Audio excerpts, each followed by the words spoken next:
US president who started this entire thing officially came out to say that they didn't. What did Iraq have to do with what? The attack on the World Trade Center. Nothing, except for it's part of, and nobody's ever suggested in this administration that Saddam Hussein ordered the attack.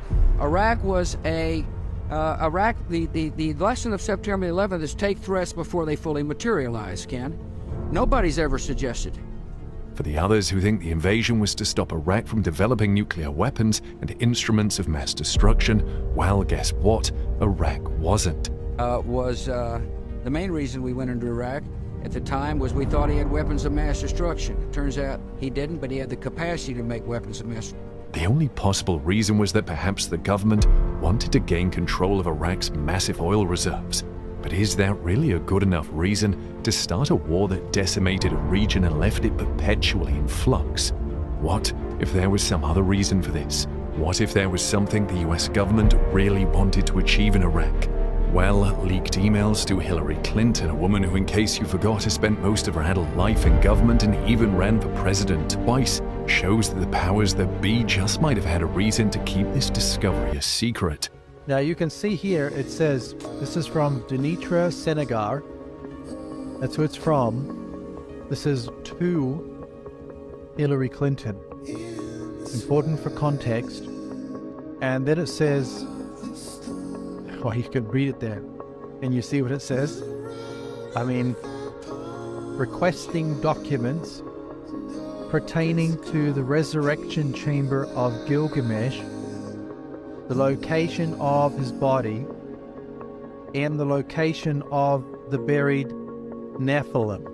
Want to know what's even weirder? Witnesses claimed that the military immediately set up an encampment around the grave of Gilgamesh as soon as they landed in Iraq. They reportedly sent reporters and locals out of the region and pretty much overran the entire area.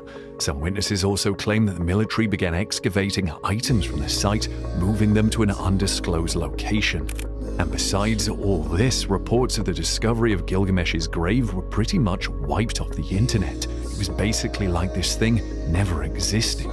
To be fair, this might all seem a bit extreme, but there's definitely a lot of overlap.